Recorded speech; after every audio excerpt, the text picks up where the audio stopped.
All right. All right. Welcome to tonight's broadcast from Seller Finance Consultants.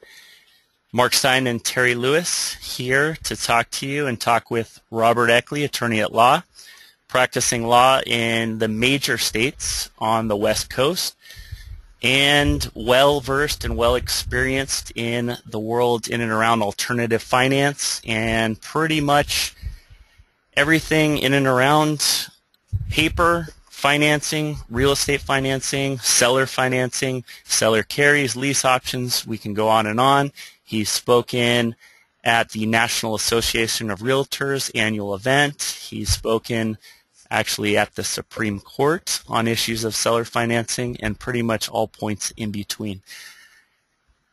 If you guys have any questions, go ahead and mark your questions in the question box. I want to make sure at this point everyone can hear us. And raise your hand if you cannot. No one is raising their hand. So we will continue and move right into tonight's presentation.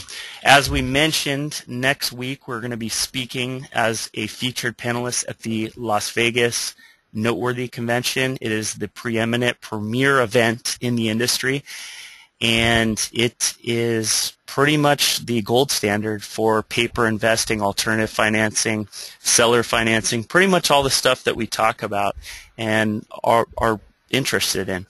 And as such, we are going to be sharing the stage with Jim Eckley. We feel very honored to do so. We feel honored to speak at the event. We're super excited. And as well to do a webinar. This is something Terry and I have talked about and wanted to do for some time, and we've just we're absolutely excited to be able to ask questions. This is something we've never done in this litigious world. Jim is reluctant to give out answers to questions in a live format like this. So that being said, this is a really exciting webinar we're going to do and probably will never do again, of course, unless we can talk him into doing this with us. So that being said, Jim, let's get right into it. We're going to ask you a few questions, go back and forth, and then as we promised, we're going to keep this short and go right into questions and answers and let our attendees ask their questions.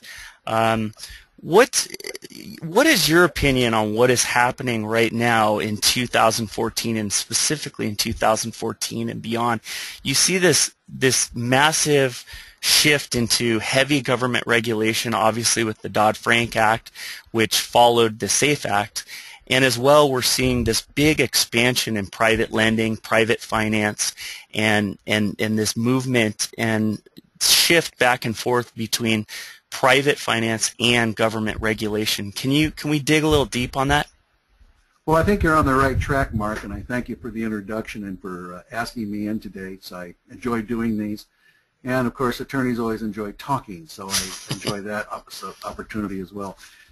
First of all, not only are we talking about a 2014 change, but we're talking about the most recent months at the tail end of 2014, and these are becoming more interesting perhaps than what we had really wanted them to be. We see a great move on Wall Street, and the current feeling is that a bull market's being prepared to turn into a bear one pretty soon, and I think there's all kinds of indications that that's likely, and I think the folks that have serious risk management in mind would want to start hedging their bets, and we're seeing these hedges occur already. I jotted some notes this morning when I noticed that the Wall Street Journal, some of the other financial reporters are talking about the witching hour of October.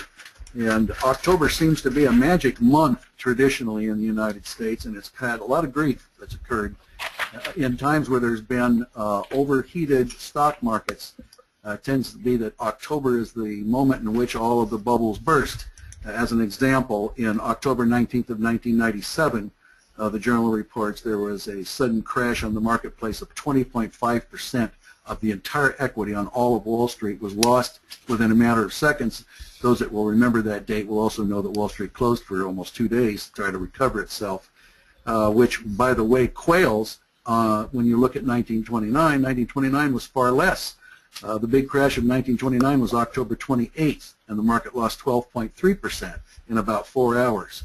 You can go back, and there's the 29 crash in the following, 37 was the crash. 2008 was another crash. If you remember, the market lost about 10%, again in about an hour and a half, blamed on a computer glitch, but actually blamed on the jitteriness of a marketplace that has been inflating longer than it even believes it ought to have been.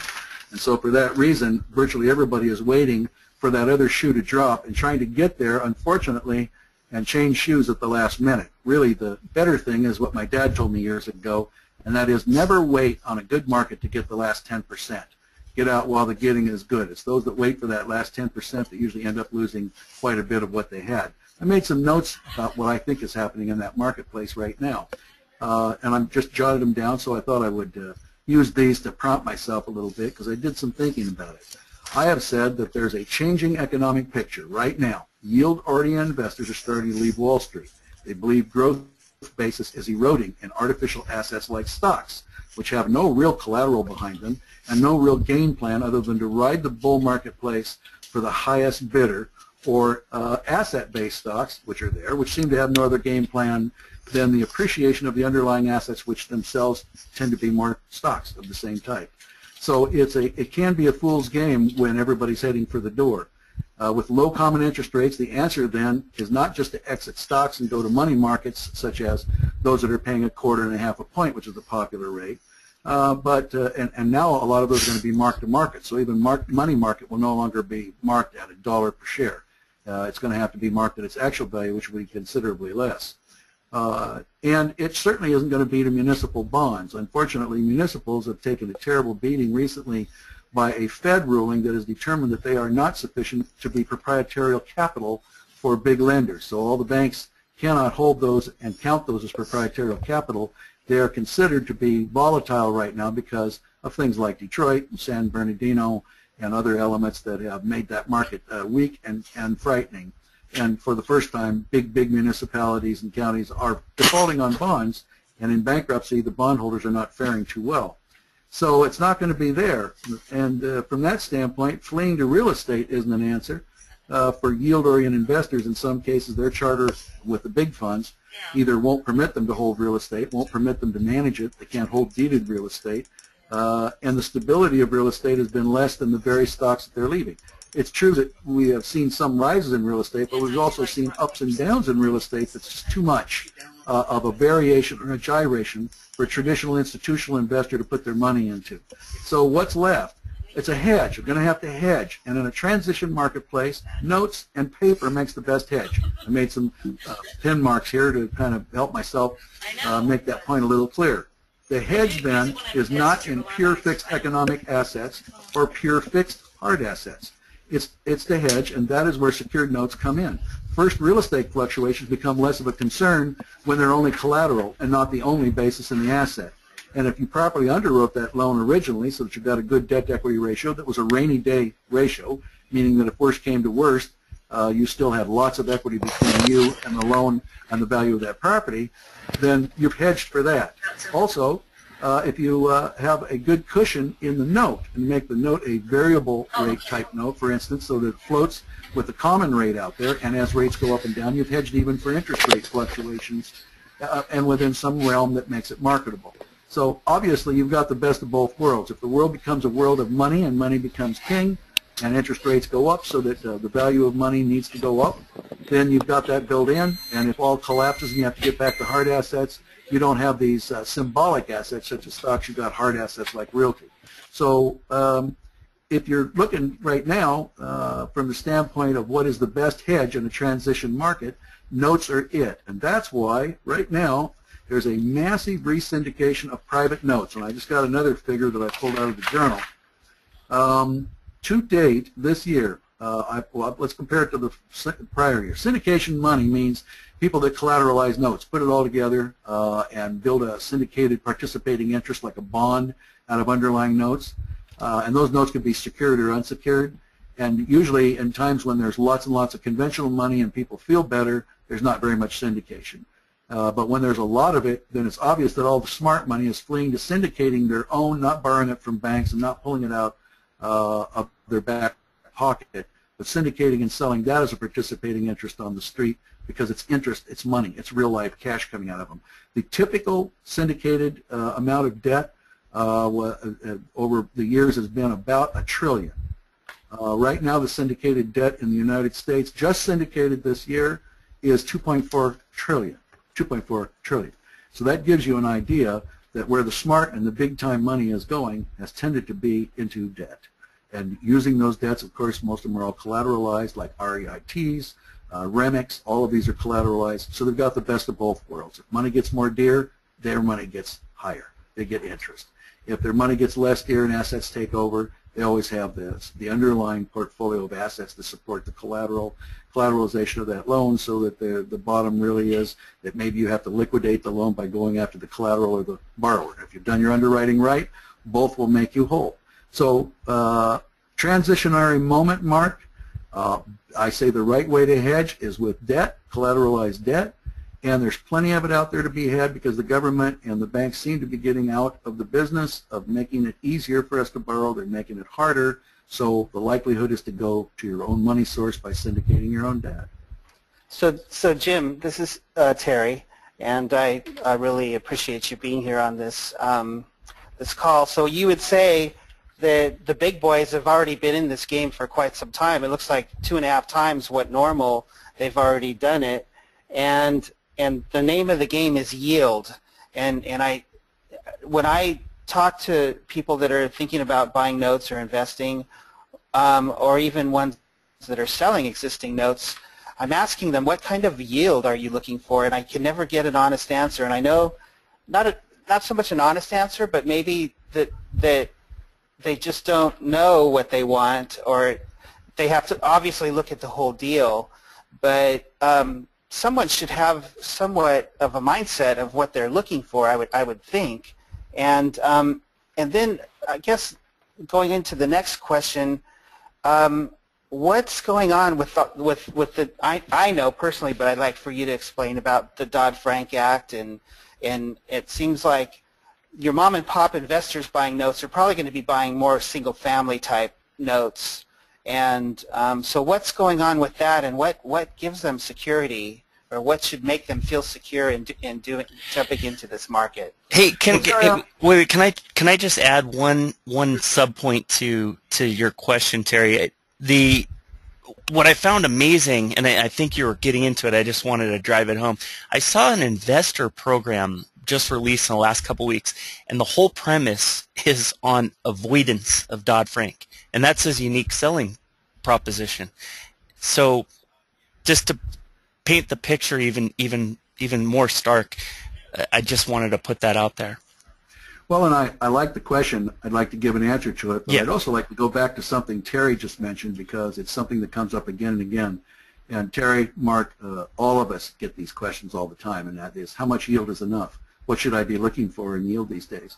That, if you want to follow the big institutional guys, the big guys that do the thinking, and the risk takers portion among them, you'd like to look someplace so that whatever you pick as a figure, you have some foundation for it to say, well, this makes sense because, and be able to point to something where other brains have been at work and have given you a signal. And in this case, I've used junk bonds on Wall Street. You know, everybody was buying into yield, and as you know, more and more money chasing less and less yield has driven people finally into junk bonds. And for a while, their junk bonds were doing pretty well, and they might still, I think, still be doing well till the balance of the year, because of course that's where the big yields are. And what has happened is the P&E ratios have now gotten so high that people are paying so much for so little yield on the more conventional returns that they're down to half and quarter point returns that are chump change, not even worth taking the risk. So those that are looking for yield went to the junk bonds. And here's where my feeling was that wherever they stopped buying junk, wherever the yield was not enough for the risk, was probably where the yield point is, the turning point. And I wanted to know where that number was for the big boys with the big money that were willing to take some risk, but not the risk of losing their capital. It turned out to be about 4.75%. Now, I don't tout that as being high or low, but here's where they turned around. They slowed down on buying junk bonds when the P&E ratio between the purchase price and the yield got down to 4.75. They weren't willing to go below that. So at least they're telling us 4.75 seems to be the endurance basement about what yield anybody should be looking for, because if the big money and the smart money doesn't want to go below that, there's no real reason to go below that. But it also tells you something else, that the same people that are buying junk bonds would be willing to buy paper that yields 4.75 and above.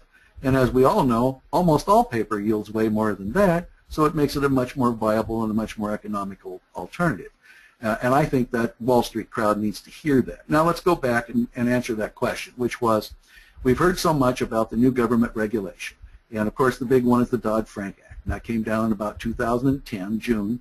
And it was really a reaction, of course, to the collapse of the economy. It was very clear that we've virtually been put on the skids. And the feeling was that lousy loan practices, such as the see-through loans that essentially have no real borrower with no real money, and the collateral was not very adequate.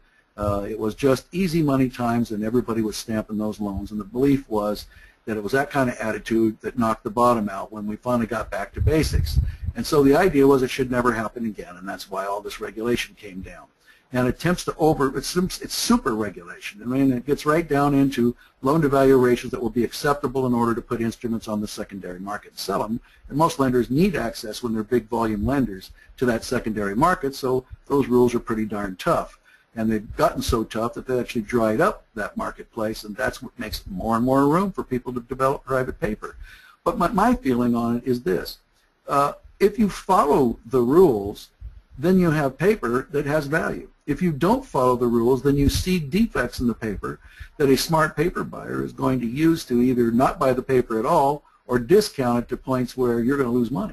So why have paper that stinks? That's an old Latin phrase we like to use a lot in the legal business. Why not have paper where the due diligence is going to pencil out, it's going to give you the highest yield, and the way to do it is cooperate with it. And this concept that's, for some reason, Dodd-Frank and the Consumer Financial Protection Act has absolutely no coverage for real estate brokers is crazy. Right in the enabling statute, it says that it does cover real estate practices and acts. And of course, you know, the CFPB took over HUD, took over RESPA, TILA, and all of those govern real estate acts, and specifically real estate brokers. So to say that if you're a real estate licensure or mortgage licensure, that you're somehow outside the act is just ludicrous. And that the instrument that you handle is somehow outside the act is worse than ludicrous. It's probably malpractice. So we're there. If we're there, let's deal with it. And it turns out if somebody just spends the time to read the rules, they're not that tough. And then one can go around with one's paper and say, not only that, but my paper's been vetted through the CFPB standards, and it meets them, actually exceeds them. And now that adds value to that paperwork and makes it far more valuable and far easier to traffic in the secondary market. You know, you can't do much with CFPB paper, that CFPB violating paper. Let me tell you why. Everybody that touches this, like Typhoid Mary, under the rules, everybody that touches that paper can become co-liable for a CFPB violation. So paper that was generated prior to January 10th of 2014 is going to be exempt unless you go back and amend it. So if you buy paper and you go back and you deal with the borrower and amend it somehow, it could even be such a thing as release tax reserves or add tax reserves. Any one of those things, touching that paper again, now puts it under the new CFPB, and you're going to have to bring it all the way up to standards. Is it difficult to do? No. I don't know why there's all this naysaying. All you need is a lawyer and a mortgage broker that knows what they're talking about and wants to do it the right way to vet these things and clean them up. And they can be cleaned up. I recently cleaned up a $5 million portfolio that had CFPB violations in it. And all we did is find out where those violations were, go back to the original borrowers and correct them. Now the difference was that that portfolio was valued at $3.4 million because of the violations. And once we corrected them and cleaned up the paperwork, which was a legal cost of about, you know, not cheap, it was 10 grand, but then it went for $4.3 million. So obviously that was a pretty darn good deal. It added way more than what it cost. And those things just demonstrate to you how valuable it is to add value to your paperwork by virtue of just cooperating with the rules. So there's my answer to that one. So what we're saying here is you know, basically, Jim, you and I have been conversing for about 3 years now in anticipation of all these things coming out, and really we're adding value as a mortgage loan originator and as you an attorney to the value of paper, and whatever that cost is can be, during the origination of the paper, can be paid by either a borrower or the seller or the real estate agent or parties involved, as long as it's all disclosed properly. True, and it has a cap. Can't go more than 3% of the amount of the loan. So Correct. There's some caps that are required, but you know what? 3% is plenty of room. And remember, we were talking about seller carry paper, moms and pops out there. The one place that you can go for super value here is to be the one that originates the paper. Lots of times the originator is the one that can make the most money out of these. And rather than go around and say, can I buy some of that paper, I've always thought that mortgage brokers and bankers, and certainly real estate licensees, ought to be those that suggest originating the paper. So let's say you've got a mom or a pop that wants to sell their property, and of course everybody wants cash. But maybe they can't find it because they got borrowers that are the most likely to borrow, have credit stink jackets on them that they got sometime after 2007 because they did like a strategic give back. They're well off financially, they've got money, they've got jobs, they've got money in the bank, but they've got a stinky FICO score and it's going to take them a few years to shed it. What a great potential buyer on a seller carry. They're not going to make it under any conventional loan, but they will make it under a seller carry, and they'll be darn good candidates and a really good value. So why not then arrange to have that sale made first on a seller carry, and then promptly turn around and sell it to somebody like yourself and turn it back into cash. So the seller still gets their money, and they still get it all right now, but they just do it now in 2 deals rather than 1, and it's back-to-back and usually right inside the escrow. So there now suddenly you can generate brand new paper and make all the money that needs to be made right there. Do enough of those deals and maybe even buy some of that paper and you can package it up. And when it's packaged now, it can sell as a package. And those now are the things that you can sell when I call it the secondary market. It could be to another paper buyer. And you can generate a different yield. You could, for instance, generate a higher yield by maybe loaning the original money at 7% on a seller carry, which, by the way, that's pretty much what people are doing. And then oversell it a little bit because you can sell it for a higher price because the terms, i.e., they're going to get this loan and they're not going to get any other loan, so they'll usually pay a little bit more for that property. And so that if you even sold it for a 3% discount over face, so if the new investor got a 10% yield, between that and the oversale on the sale price, you're still going to get all your money back. It still nets it out. And now you can make deals where deals could not be made before. And everybody makes some money out of it, and the seller and the buyer both land on their feet. How could anybody not want to do things like that? Yeah, it's really powerful, and I just don't, it takes a little bit of thinking, but I think there's so much opportunity out there. So one last question. It looks like we're coming up on our half hour. Wait, let me chime in with a just to set us up where we're going here.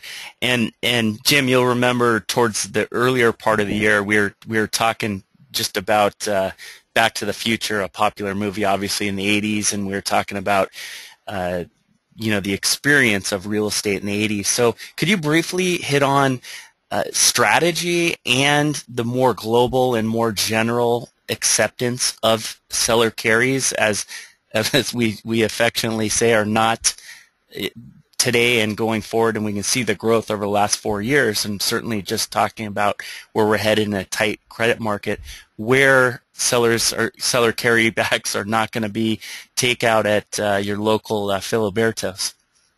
Well, thanks for using that analogy, and you stole that from me.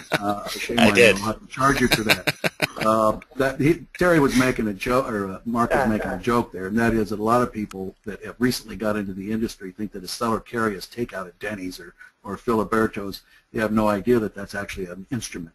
And it's an instrument that I want to say that has dignity. See, a lot of folks really think that, oh, that's some sort of a back room instrument or a dark force instrument or something that should be done in a back alleyway, and it's not. Those of you who have lived as long as I have, I think I went to real estate school with Moses. I remember him somewhat there. Those of you who are old as I am and have been in the industry know that this has all happened before. And the good example of that is the late 80s. As you'll recall, those of you who are living during that period, I hope some of those who tuned in today were living during that period, the interest rates had been deregulated by the Monetary Liberalization Act of March 1981. Which means they took the lid off, and there was no such things really as usury anymore. And so the banks loved that, and they absolutely went crazy with it, and finally got up to 19% interest on an ordinary first mortgage loan to purchase a property, which effectively cut off all finance, just ended it.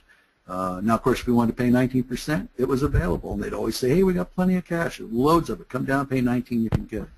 And essentially the marketplace realized it could not live with 19%. People that wanted to resell their homes couldn't resell them because no one could pay 19%. So here's what happened.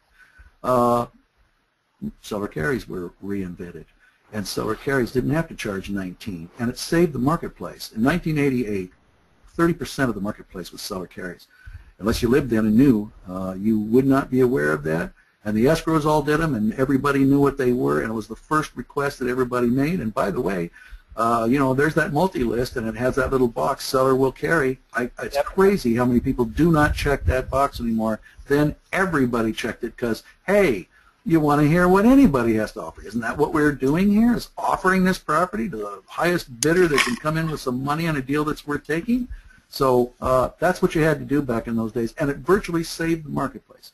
Remember, it was 30%. If that 30% had not been there, there wouldn't be a marketplace. So we've been here and done that before, and it worked. So there is a track record of working. It's not a back alley thing, and it's provided by statute in every single state. Every state has seller carry. So who in the world would say to their client, as a real estate licensee or otherwise, oh, we got to stay away from those, they're criminal, or not tell their client about the availability, whether they're a seller or a buyer? They're illegal. Yeah, which is obviously a complete malpractice and a fraud to say something like that. They're legal. Right now, let's look at some other places to show how conventional they are. Most commercial sales are like that. Very few commercial sales nowadays are all cash. Or going down and buying it through a loan. And by the way, when you do pay off that seller, and seller has a low basis, and you pay them all off in cash with a refinance, their tax bill is enormous. They do it on seller carry, they can take the installment gain treatment, and they pay less tax over time than what they would have had you done that. Ranches and farms, going businesses, always been on seller carries. Very difficult to find any conventional money. They've been out of conventional money for years. And that's about the only thing that supports them. So it's not a back alley deal. It's the real thing. It's another technique, and it needs to be used. So, you know, I'm glad you let me get on my horse on that one, but I thought that it, and crow, because it makes me mad as heck, because remember our duties, and it doesn't matter who you are. If you're a licensee, and you're an investment advisor, or you're a mortgage broker, or you're a real estate licensee, or you're an attorney, or you're an accountant, we all owe fiduciary duties to our clients to be able to put them someplace that's better than where they're at and where they're trying to go. And the only way to do that is to have a degree of latitude that allows them to know of any lawful way of getting there and allow them to make the choice. And certainly some people may say, I don't want to do a seller carry. Well, if you said, well, seller carry means you have to wait for all your money. No, it doesn't. You can turn that into paper and sell that tomorrow. That seller carry's got value today. So all of these are misstatements, and they're wrong, and it means you don't make any money if that's where you get your money. And certainly your clients and your customers' objectives are frustrated, and wrongfully, and with misinformation. So I just think it's asking for it. I'd like to see a lot more paper generated out there, and I think even in those cases where somebody could pay cash. It's called leverage. Why wouldn't you want, as a buyer, to have the leverage of using somebody else's money to leverage your way into that property, particularly if you believe in growth? Because the less you can put in there and just let the growth float. Remember, the growth works on the principal, works on the value, not on the amount you put in. You can put $1 in to hold $100,000 worth of real estate that returns only 1% a year. Well, if it returns 1% a year, that's $1,000 a year on your $1. Now, what kind of return is that on $1? So people have tended to forget these things. That's not a back alley deal. It's right out in front of God and everybody, and ought to be used more often. So we're about to wrap up our primary interview part of this broadcast, and certainly as we do, we want to invite all the listeners to go ahead and scroll down to the questions box and simply hit the plus sign where it says questions and enter your questions. We have some questions to be answered, and before we do, I just want to make sure that I have one more question for Jim. Terry, do you have anything else before I ask a final question, then we move to questions for our listeners? I've gotten a lot of inquiries lately on lease options, and people wanting to actually sell them or find out how they could be monetized so they can get their money and maybe do it again. I think lease options in that 2008 burst. A lot of people bought really cheap properties and then put buyers back in them, under contracts. But now they're kind of stuck. So what do you can we convert those into notes and deeds, or what do you think, Jim? Well, my feeling is almost everything can be turned into some sort of an instrument that can be traded as opposed to the hard asset that might underlie it. And certainly on lease options, you're right, absolutely. There are a lot of those out there. A lot of folks bought primarily for investment purposes. They put tenants in there, and over time, some of them started thinking maybe it would be a wise idea, since they're good tenants, to give them an option to buy it, to give them more incentive to pay perhaps a higher lease, or to stay there and treat the property better. And sometimes they're going to use those and sometimes they're not. Now, I will tell you something. A properly written lease option, and I've had experience with those. I've written several thousand of them over the years between several different states. A properly written lease option has enough incentives in it for the lessee optioning to exercise it about 70 to 80% of the time. So it's not a goofy deal. It's something that can actually come to fruit in being exercised. So I wouldn't pass on that as a likelihood in valuing it. But let's just go to the question that you gave me, and that is, what would you do with just a big basket of lease options? Well, the first thing I go to them and see is if they want to turn it into a purchase. Some of them would like to, very much. Let's just do it now. Now, some people may back up and say, no, I don't think we're ready to do that. But we do have an income flow here. So what do we do with that? Well, one of the ways we handle it is we'll, for instance, start an LLC, and we'll assign the income flow into the LLC. And we can sell participating interest in the LLC to those that would like a percentage of that cash flow. So of an overall cash flow that comes in from all those lease options, we retain maybe 1% and be management and make sure that it all passes through and they get their dividend check every month.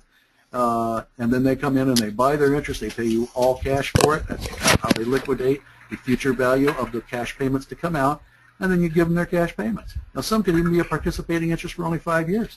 In other words, not just buying that income stream until the end of the lease, but they could be one that they only buy the income stream for a year or buy it for 2 years. There's any way you can slice this. Now, the bad word for that that we've heard in the past 10 years is called a derivative. But the good word for it is it's real live money, and it can be sliced up however you want to. So there's a way to collateralize all of those lease options and make that income flow a soluble flow right now. Very good.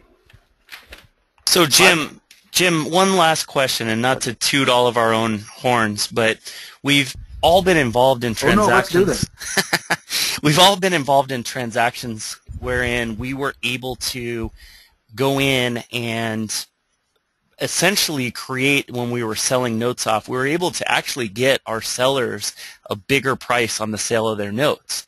And it's interesting because we hear, again, people wanting to avoid bringing in professionals for the purpose, obviously, of saving money, because why else would you want free insurance? But we've actually been able to demonstrate to some of the clients that we've worked with upon selling their notes that we've been able to get a bigger return. So they've had a return on their investment, and a lot of times we're able to get their clients, anyways, the buyer, to pay for these services to make sure that their paper is compliant with, and because, again, it's federal law. Can you talk about that briefly, and then after that we're going to move right into our listeners' questions and proceed. Long-term fixed cash flow, or cash flow that is attached to a variable rate that can fluctuate up and down based upon other events in society that might make that cash flow worth more or less, and it negatives that variance by virtue of following those events and increasing or decreasing the return on it based upon those events, has a value over time that may be in excess of its value today.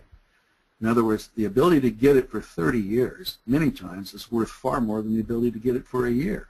So you can actually find instruments that have been written so well at the primary level where they're originated, between the note, the borrower's strength, and the underlying collateral, and the way the note is written to ride with the marketplace, that it actually has more value than what it might currently have on a long-term basis.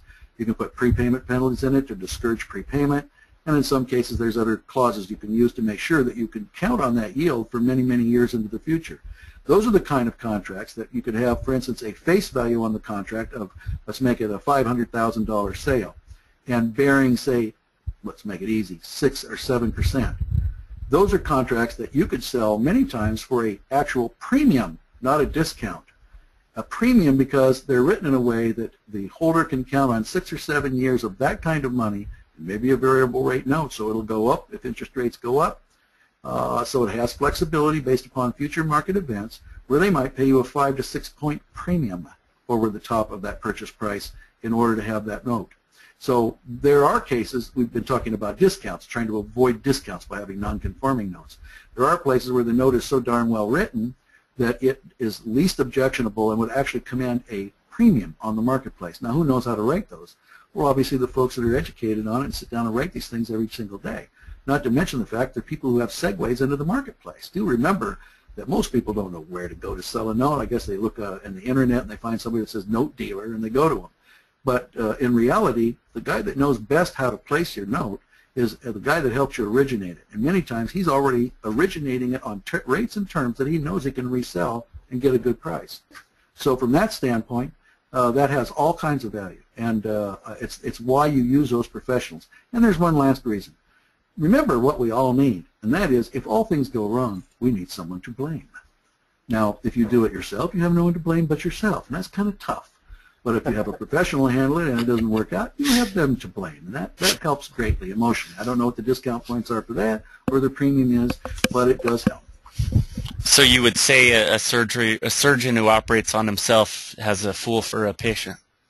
Yeah, that's true. They used to use that for the lawyers. They said the lawyer represents himself as a fool for a client. But that goes right down with other anachronisms like reasonable attorney's fees.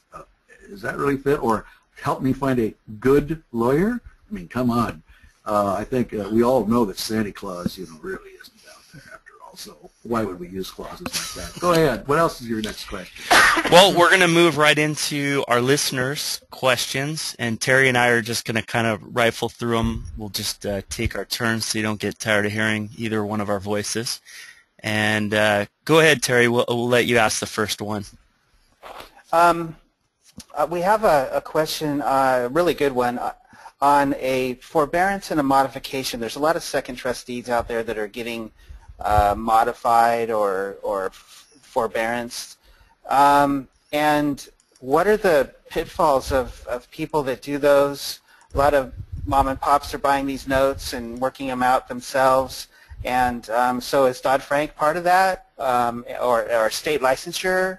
Where's that headed? I think I have the answer, but well, it doesn't matter what status the note is, whether it's a first, second, or a third, but it can matter whether or not that note has been modified and is under a current modification program. Now, I'm going to cover that first part because there's a lot of folks out there that think that the way to buy and sell property is to go to somebody who has modified their instrument and they're on the modification, and therefore it's a very reduced monthly payment, maybe even a reduced overall payment, and then sell that on a wraparound, for instance, contract to someone else and take all the upside that the government just gave that borrower by writing that loan down. And that, unfortunately, is a federal crime. All of these are governed, these programs are all governed by the feds, and those kind of write-downs are anticipated that it's purely for that borrower on the basis of hardship and specifically qualifying. Those cannot be sold out there without violating federal law, and I think some of these lenders don't even know that, and so they sell a modified instrument. You can be stuck by that modification on a resale of it, and no one has really sat down and looked at the compliance features of that. It certainly now is back into Dodd-Frank and CFPB. Why? Because you're going to enforce it. If you're going to enforce it, say it's in delinquency, then you're going to have to use the remedies that are available. And if that instrument has defects in it that were written into it originally, and it could have such things as transactional defects, that gives the borrower a defense. In other words, it could be that that note was originated out of a sale or an appraisal that was defective. Well, you're going to face that borrower perhaps counterclaiming when you go to enforce it by saying, well, this was a false appraisal, or someone signed my name to those documents and that's not me, or there's some deed issue that has not been cured. And I've had several of those come in that are pretty large. It's amazing to me how messed up seconds typically are, and no one actually did any of the due diligence on that to find those issues before you bought it. So you can take those seconds that look so good on top and find out that once you get down to the bottom of them, they can be pretty darn ugly. I'll give you another one that comes out of California a lot of times. Lenders have always taken the position in California that a second position or a third position loan is a deficiency instrument, meaning you can foreclose on the property, and if there's any shortfall between the sale proceeds and the note, you can go after the borrower for it, or you can even waive that and go after the borrower on the note if they're good for it. That actually is not true, and let me tell you why. That would be true if the note was not used originally to purchase the property. if it's a purchase money instrument, and it doesn't matter whether it's headed to it's a HELOC or a second or a third or a fifth, the mortgage broker that put that deal together originally to finance the property was probably just trying to get 100% finance. So they were stacking mortgages up, but every dime of those, if you go back to the HUD ones, was used to purchase it. Well, in California, if it was a purchase money mortgage, it doesn't matter what the title is, how was it used? How does this duck walk, not whether it quacks. Then you have no deficiency at all. And what you bought, thinking that you'd have some right to pursue the borrower, you don't have any right at all. The only thing you have is the right to get the property back. And that property may be a real pigsty at that point in time, so a lot of them are. So you get some pretty big surprises on seconds unless you allow an expert to get involved and vet these. And most of the lenders sell them as is, where is, meaning that if you don't like that second and it comes back and bites you, and the borrower comes after you for 5 times more than what you're coming after them for, you usually don't have any recourse right. So the lender says, tough luck, sorry about that, and you're on your own. So those are some of the ramifications of buying those instruments without any professional assistance. So on a modification or a forbearance where investors that are buying these at a deep, deep discount and then rewriting the terms in them, right now they apply under Dodd-Frank? Yeah, they would. The remedies apply, and then if they touch the loan and modify it somehow, or they bought it as a modified loan and it was modified after January 10th. Anytime you touch that after January 10th, which is when everything went hard with the CFPB, automatically it all applies just as though you were at the beginning. So if they failed to comply, remember, as I said, that liability passes with the instrument. It doesn't matter how innocent you are. You're faced, if you try to enforce an instrument that's defective under the CFPB, you're exposed to the same liabilities. So there's some real, yes, they got them at a deep discount, but why do you think? I mean, in a sense, the banks are not dummies, right? They've got a legal department. They took a look at that and they passed it to you with tongs, 8-foot-long tongs, because it was so hot, it was so radioactive. They sure as heck didn't want to foreclose it. They'd much rather you go out there on an as-is, where-is basis and take the licks. So, Jim, as well, another thing we've seen recently, a pretty famous investor, quote-unquote, guru around in Southern California, we obviously aren't going to name names, is going around telling people to just write it up when you take over a note and buy a non-performer, you write it up as a forbearance, and therefore now you're not subject to Dodd-Frank. So you can't call a chicken a duck and get away with it that way? You can't. Forbearances simply don't work. I mean, remember this, Dodd-Frank was intended to be all-inclusive. And Dodd-Frank approaches this from a different way. What it does is not necessarily look at the act or the practice. It looks at the instrument. If the instrument was originally a consumer debt, there's the big key. Is this a consumer debt, which means it was used for personal residence or a member of the immediate household, and it was for personal, family, or household use, and it was not for a business or a commercial reason or an investment property. You bought a property and you lived in it. Then it is a consumer note, and that consumer note then has rights and responsibilities and enforcement limitations that pass with it no matter how many times it's passed. It is impossible to take a consumer note free of the defenses of the consumer, even if you're the 5th or the 10th buyer, under the Uniform Article 3, the Uniform Commercial Code, which has been adopted in California and most other states. That's really the guiding note statute for negotiable instruments. It's impossible to take it free of defenses, so you virtually have all the real defenses, whether there was a CFPB or not. Whether or not there was anything called a forbearance, unless you want to call your forbearance some kind of a settlement with the borrower, which even then is a settlement on a consumer note and would still need to comply with the CFPB if it happened after January 10th. So there's no way to get around it. If you look at the note, it's the note that counts, and if that's where it originated, it comes with all the real defenses. In other words, whether the ones they would have had, whether there was a CFPB or not, and it also comes with all the CFPB influences about how much interest it can bear, how it can be foreclosed, what the debt-to-equity ratio has to be, what you can do to that borrower. There is a new act that came out that's enforceable both by the FTC and has been for many years, it was UDAP, and now it's UDAAP as adopted by the CFPB. And in a sense, it bars any and all acts after you get past all of the specific acts that one can or cannot do. It's an omnibus clause at the bottom. It says, and as to persons in a commercial sense, in a consumer loan, if they're in a consumer loan, if they missed it anyplace else, you also cannot do anything against them that might be deemed unfair or abusive, and leaves it at that.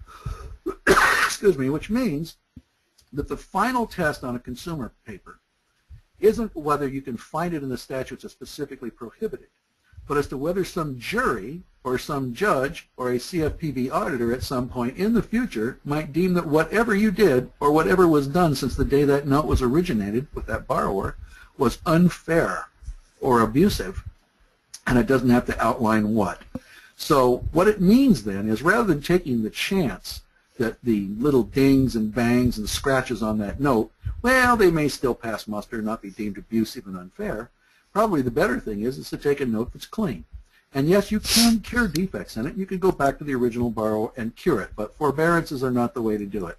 There is absolutely no exclusion in any of the federal rules governing commercial paper, consumer paper, and I'll get into why I keep slipping into commercial here in a minute, that says that any of that is waived. There is no way. If the act itself is wrongful, abusive, unfair, or violates something in the CFPB and all the other HUD rules and you name it, then it's going to be actionable, and it's a complete defense on the debt. Now, why do I keep stumbling back over commercial paper?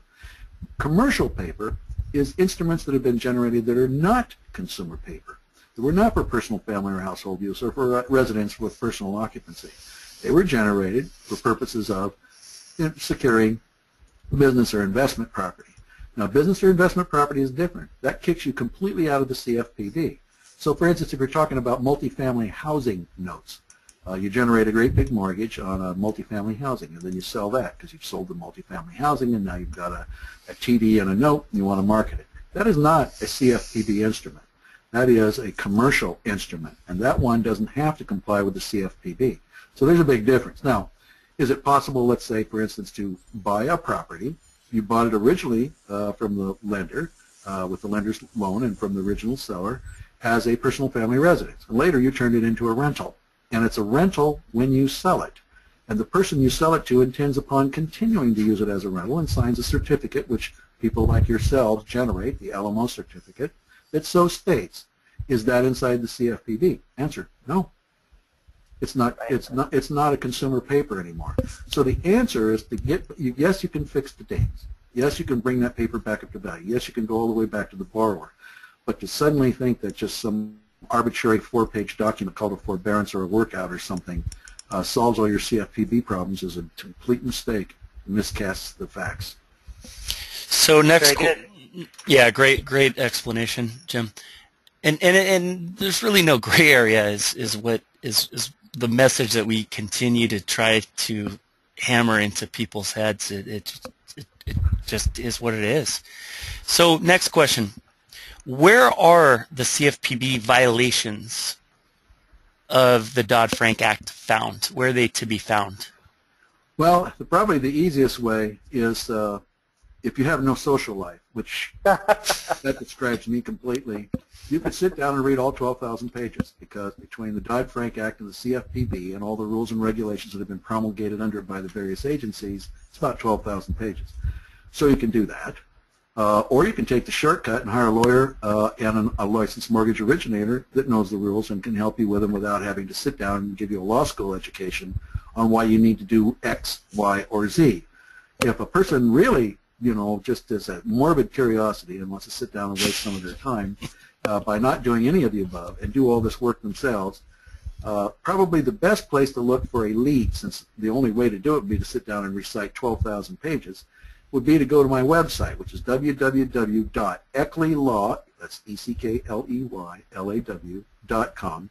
Go to the articles section, type in CFPB, and let it find some articles. There's about $1 million worth of legal advice on that line.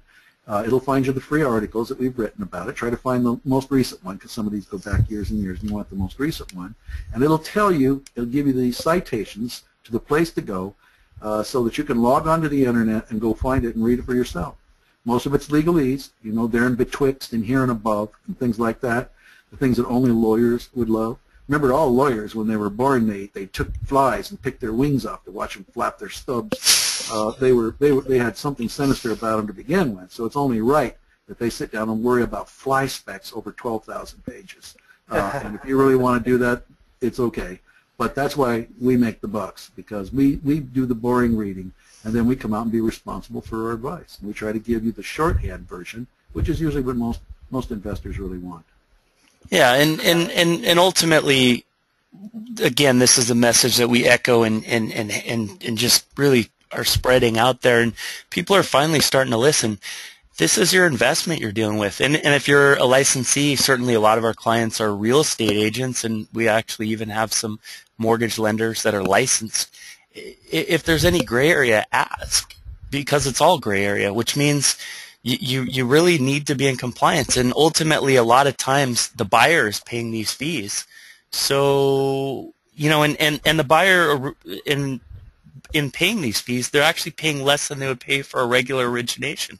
So there's really nothing to fear in terms of bringing aboard what we call free insurance, and we encourage you to do it. Well, and let's look at it one other way. Now, you and I have been talking for some time about seller carries, because we really a way to salvage this marketplace and actually bring value back to it and make deals happen that couldn't otherwise make it. Because you do have to admit, a lot of it is the inability to even reach finance. There's a huge cadre, probably 25 to 35% of the potential market, that are moms and pops who gave their house back because they paid $1.5 million for a $500,000 house when the bottom fell out. And they were in a non-deficiency state like California, Arizona, and a couple others that are either totally non-deficient or modestly so. They gave it back as a strategic default. They just handed the keys. They called it jingle mail. Here's the keys, here's the deed, and the garage door opener, it's yours. Well, okay, that was the end of that debt. They don't owe it anymore, but they've got a very nasty FICO jacket, something maybe in the 600s, and that's not going to entitle them to get back into that marketplace. And yet they've got money in the bank, they've got 2 401ks, and they're both successfully employed. They're probably the best potential buyer and borrower you could imagine. And those people are off the market, and they're desperate to get back in it. They don't want to rent anymore. They want to get back into that market and get equity. They know what it tastes like, and there's no better time than now, which is the bottom of the market. And with interest rates being what they are, again, no better time than now. And if they sign one of these contracts and perform under it for 3 to 5 years before you put the balloon in it, then they've reestablished their credit. They've got a credit track again of paying on a secured loan of some amount that was large enough to be able to qualify for credit reporting and use as credit if they wish to for their credit history. So for them, it may be the only act in town. It could be for many years to come. Now, you can bring those people virtually out of the woodwork by giving them that opportunity. Now, we've talked about seller carries, but let's look at one other thing. Now, I could go to you or Terry, couldn't I, and say, look, I've got a couple of $1 million, and it's been sitting at First National or U.S. National or Chase, making the magnificent sum of 1/4 of a point. Last year, it was enough to buy gas for my car. For 1 month. Yield. The total yield, yes. So is there something I can buy into? Are you the right guys to go to if I want to buy into some paper where it's going to give me a nice yield, and you're going to vet it out and make sure that it seems like it's well secured, so I can just sit back and start clipping some coupons here and get my dividend check in the mail every darn month and still own that portfolio? Is that something you guys could do? Absolutely. Isn't that the real paper market? Isn't that it? That's it, isn't it? Yeah, someone we really respect, he talks about this idea of 35 times your dollar, and he says, people that are out there taking their money to a bank, well, in this, they can easily get 35 times in interest what they would be able to get otherwise at the bank. So versus buying 1 bag of groceries at the market, wouldn't it be that much more powerful to be able to have the purchase power of 35? How many more, gallons of milk, et cetera, can you buy? And it's a better hedge, too, and it also brings somebody else out. You see, it brings out those folks that don't want to buy, don't want to sell, and have no seller carries to sell or cap on and bank on. It gives them the opportunity, those moms and pops up in the hillside, that have had some pretty good money and been living on the interest. Remember all those people that had the temerity to save money rather than blow it? Those poor folks have been whacked, too, since 2007. Here they have a pile of money. They were living on the interest. It's gone, and now they're invading the principal. And as you know, when principal goes down, the yield's even less and less and less, and they're scared. They need some kind of yield, and they go down and talk to their private banker at their local bank, and they say, you're right.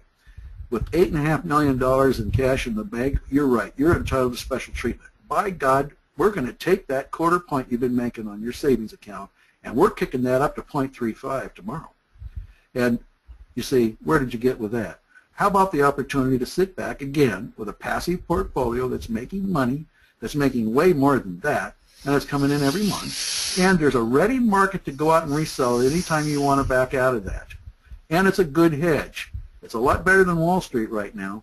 I mean, really, would you, if you had $8 million in the bank right now, would you really put it in Wall Street? Would you really? Well, you could lose it all. Yeah, if that's the case, there might be a better way to do it. Just go down and put it all on black down at the local casino and spin that roulette wheel, because that's about a 50-50 shot right now. Crap odds. Those are not good. It's more fun. It's certainly exhilarating, but only exhilarating for about the 4 seconds it takes you to lose every nickel that you laid down. I have to say, Jim, that out of all the calls that I'm getting on people inquiring on seller financing, some of the investors and the sellers, I'm getting as many calls from, I guess, investors, for lack of a better word, people that have money that are looking to buy notes.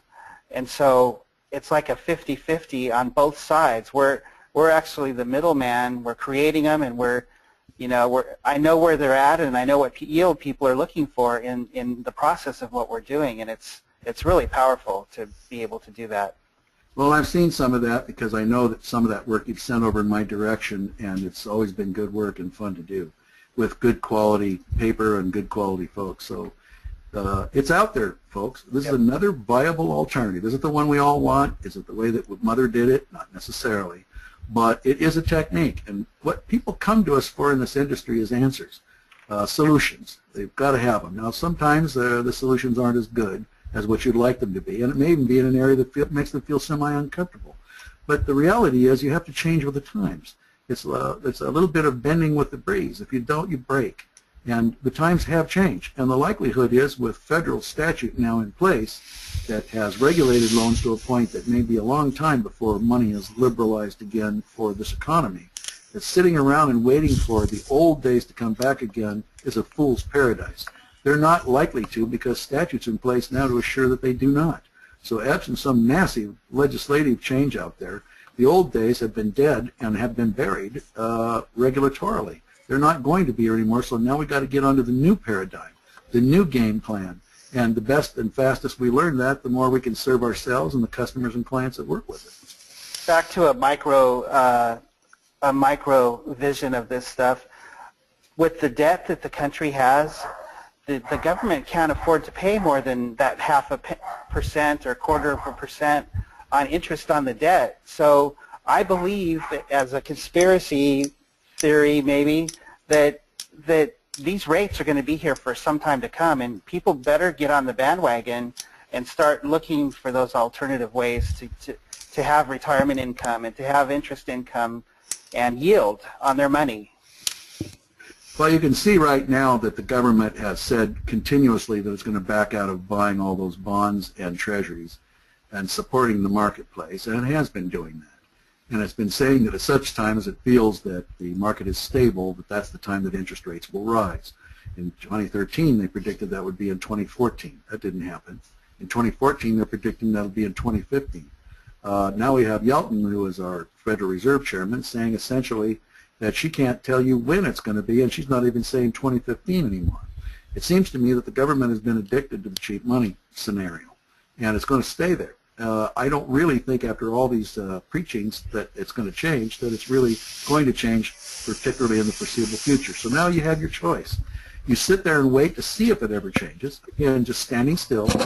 Very few problems are ever solved by deferring and doing nothing. Or you start taking action. And maybe the action isn't the very best one that you can think of, or the one you'd really like to have.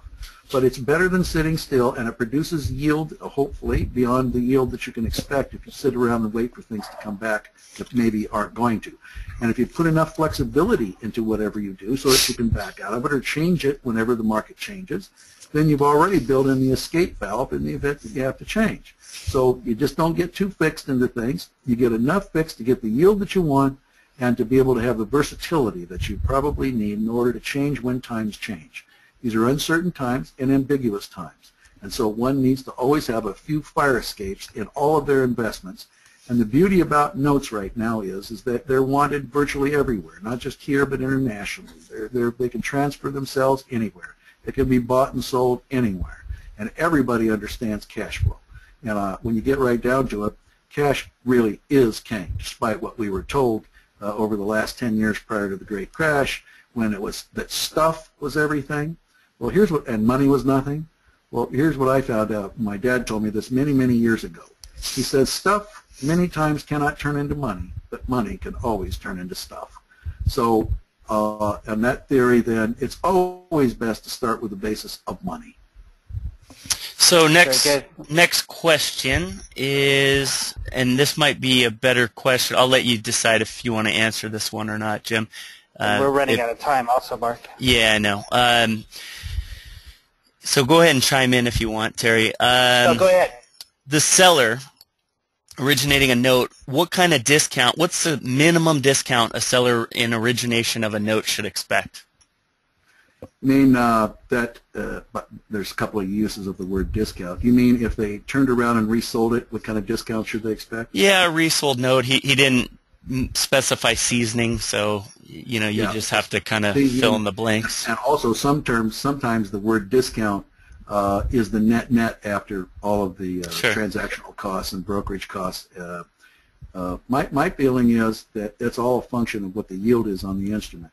Sure. Now, when I look at these, let me tell you, I wrote down, because I had just recently been asked and I anticipated this question, but I wrote down the things that make a great note, and these are the things that can make a premium. Now, if you miss a few of them, then what it might mean is the net is that you don't make as much out of it. You get a lower return out of it than what you would hope for on a resale. But if you put these in the initial note at the origination stage, these are the things that not just get you something that's a return that's commensurate with the amount on the note, but could actually get you a premium because you did it so well. Just take a second here. These are just my little handwritten notes. I actually have a brochure on these, but lawyers, they talk and talk and talk. So I tried to take and condense a large one down into a small one. And these are the things we're going to be talking about at that noteworthy convention. But first of all, you have to determine whether you're an asset-based creditor or whether you're a borrower-based. If you're borrower-based, you're looking at the strength of the borrower. If you're asset-based, you're deciding that at the basics, borrowers can go bankrupt. Land just doesn't disappear. Land always has value. Unlike stocks that can be worth nothing tomorrow and have absolutely nothing behind them, they didn't call it real estate for nothing. Land always has some kind of value. If you rated it appropriately at the beginning through appraisal, then you will have a bottom line even through liquidation that'll still make you money. So ask yourself which it is. Now, most of the loans in California for many, many years were asset-based. That's why they were appraised.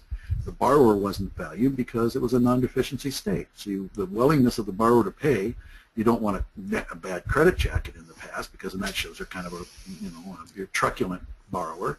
You want someone that has had a relatively clean credit report, but it's not something that you can look at and say, hey, you know what, if he doesn't pay, I can at least go down and garnish on his savings. And maybe even has a large number of savings. Fact is, can't do that, you're non-deficiency. So many states, you have to decide whether you're a borrower-based or an asset-based lender based upon state law. Secondly, and that segues right into, is it a deficiency or a non-deficiency state?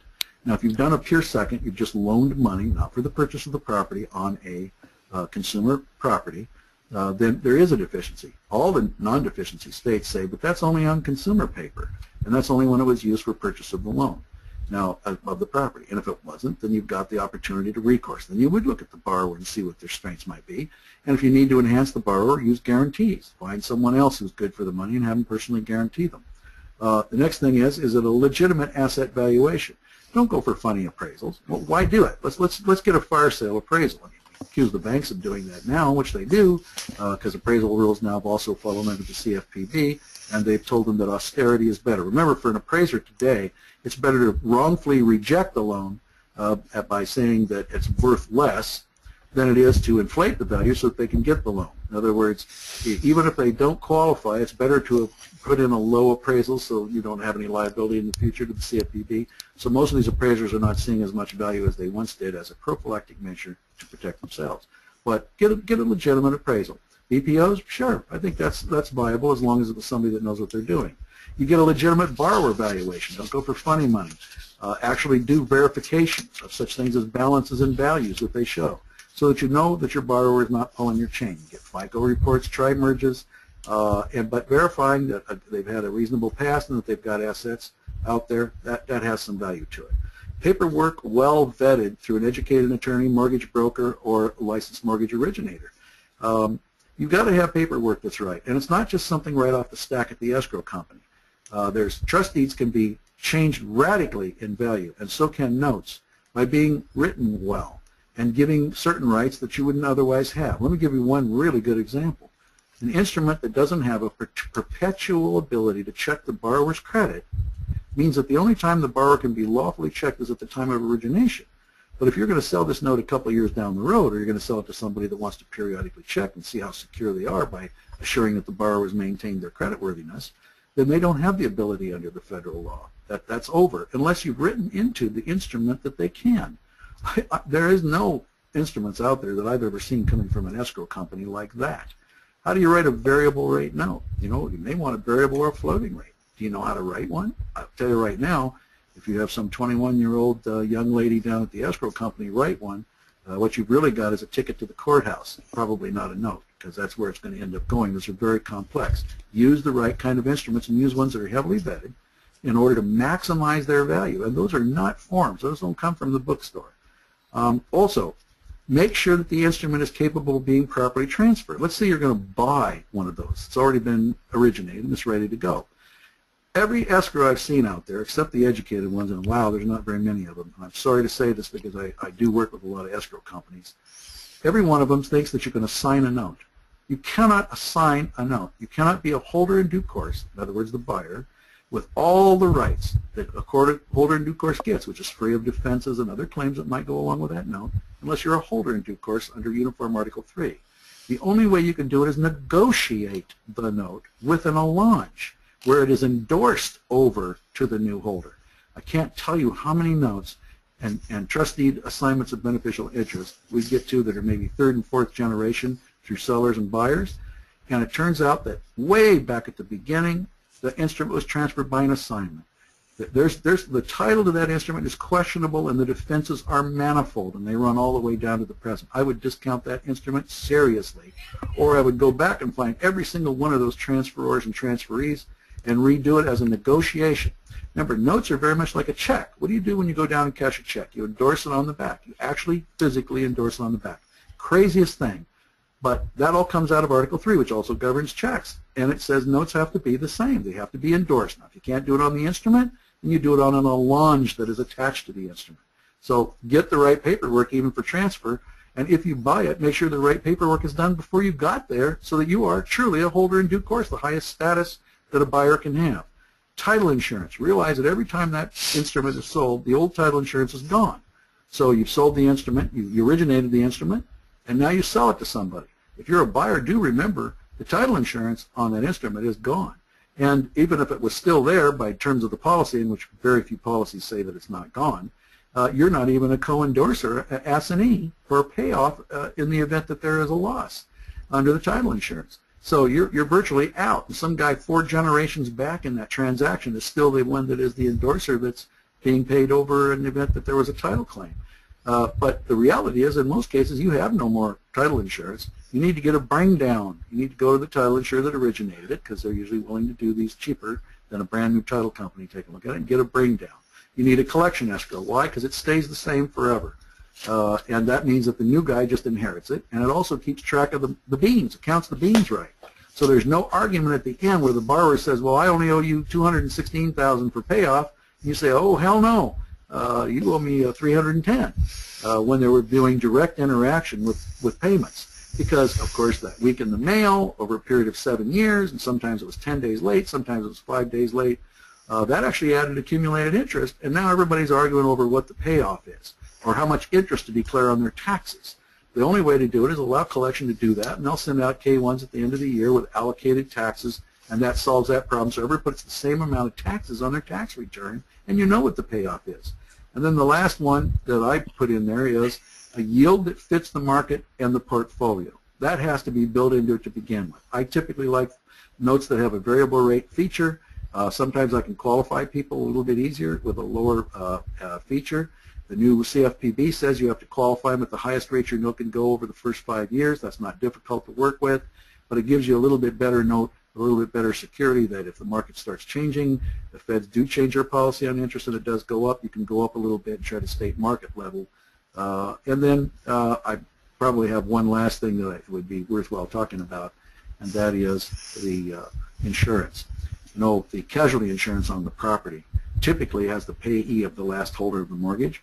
Now you're the new one that bought it. Are you the lost payee in the event of a loss on that home? Probably not. Not unless you go down to the insurance company, the casualty insurer, on the underlying collateral and make sure it gets changed. I can't tell you how many times people don't do that.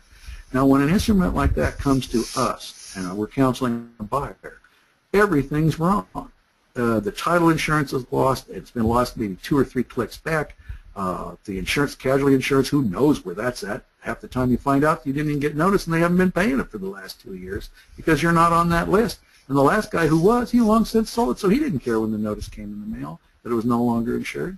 And you got assignments up and down that every single one of those has contaminated the title, so now you have less and less of a sound title. I won't go into what constitutes sound, that's a lawyer issue, but you have less and less of a sound title that a good buyer that knows how to look at paper is going to discount for. So those issues are the kind of things that you lose value. And so if you do it right from the get-go, and you transfer it right from the get-go, or you buy it by doing the due diligence when it's been originated by somebody else, to verify under due diligence that it's been transferred properly and all those things are intact, now you've got an instrument that's going to have a high ability for not only reliable yield, but for a very good sale because it's got every bell and whistle in place. So Terry, experience clearly shows and has shown that on the transactions that we've worked with Jim where we have been able to handle a client's origination of a note or the brokering and sale of a note, experience has demonstrated that we've been able to generate tip-top dollar for these transactions on behalf of clients, have we not? Absolutely. And I believe that it's going to be more and more important as time, like Jim says, there's a legacy that goes with these. And it's not what you're doing today, it's what you're going to end up with 5 years from now when there's an issue. So. And just to shed a little more light on what this, because this is a good question, I think. How steep, Terry, how steep could we absorb a discount on the sale of a note if it's not done in compliance and upon these issues that, just to throw out some numbers, and if we're going to play with some numbers to throw out there to put it in perspective in terms of this particular individual's question, how bad could a discount be? I mean, I guess it could be 0, right? Or excuse me, it could be 100.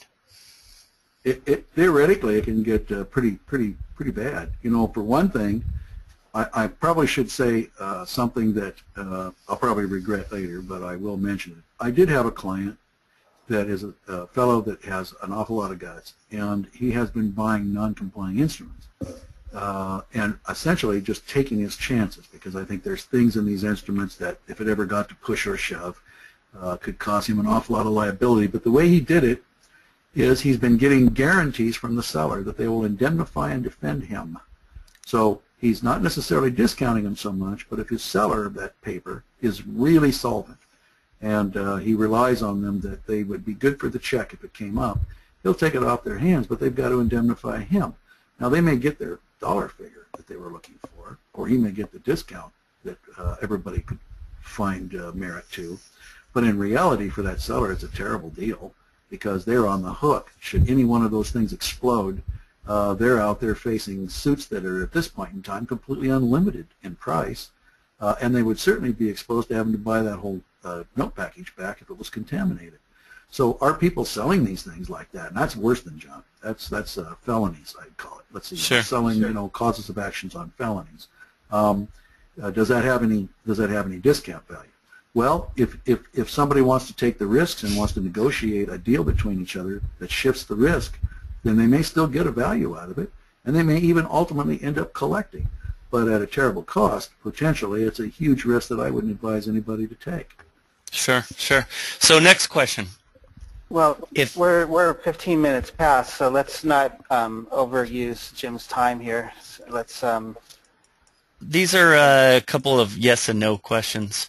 okay. If you want to originate seller carryback notes, does a partner need to have an MLO license, standing for Mortgage Loan Originator License, or can one bring in a MLO to work with you and be covered to meet Dodd-Frank if you're doing more than 3 transactions as an investor?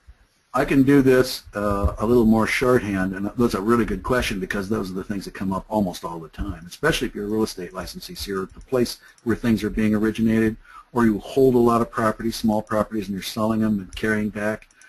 It comes up, and more than what you would normally think. So as to the question, when do I need to have a licensed mortgage originator involved in my transaction on a seller carry? First of all, it has to be, as I said before, consumer paper. It has to be something where the person is going to occupy it, or a member of his immediate family is going to occupy it for more than 15 days in any given year, and it has to be for personal, family, or household use. If it is, then there are cases where you don't need an MLO, such as it's a single sale by one person who has not sold any other property. We're looking at the seller now. 12 months prior to that transactions or 12 months after. That's the mom and pop, the one family home, and they sell it. You don't necessarily need a licensed mortgage originator, and you can almost take any kind of borrower with any kind of credit worthiness you want, and you can make almost any kind of a deal with them as long as it doesn't violate HOPA and ALTA and a couple other things which are on my website, so you can look there for them. If, however, you have sold more than 3, let's just go to that stage, 2 or 3 kicks in an MLO, or more than that, obviously you're going to have a licensed mortgage originator. Now, you don't have to be one yourself. You can hire one.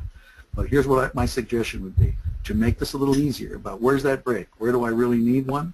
Again, I have that on my website. It's at www.eckleylaw.com, and go through there and type in MLO and the subject box, and it'll search through those articles and it'll find it. And it will tell you the difference between the 1 property exclusion, the 2 to 3 property exclusion, and the over 3 exclusion. Most of the time, if you're a dealer and you've done a lot of deals, you've sold a lot of properties back and forth from your own portfolio as a seller, the likelihood is you're going to need an LMO, and the likelihood is if you're doing a consumer transaction, you will have to comply with truth in lending and HUD-1s and GFEs and things like that. Now, if you don't have those things, that's why you use an LMO, because they've got them, and they generate them off of disks or an attorney to help you out that has the appropriate paperwork, so that your consumer gets all the appropriate disclosures that they need to make this an enforceable loan. You know of any good MLOs that you recommend, Jim? Yeah. There's 2 guys I know about over in the San Diego area, and they finished their parole, so I think that, Terry, Mark, you guys are the best I know. So I'd like to see you flourish out there by giving you a good recommendation, and that is your work's always clean and you're always right on the beam. Nice, nice. Thank you. Appreciate that. Well, yeah, let's move towards wrapping this up. Any thoughts, Terry? I know that we could talk about this forever because it's a topic we're all passionate about equally, and certainly the space changes each and every day, and as it continues to shift and evolve, you got to stay on top of it and read. I just would like to just thank Jim for his time, and we'll be at the Noteworthy Convention. I don't think it's sold out. There's over 700 attendees there. We're not part of it as far as promoting it, but who's who of the whole industry of the country is going to be there. So, and there's a lot of people that have a lot of knowledge, and I would like to thank you, Jim, for participating tonight, and we'll see you in a week.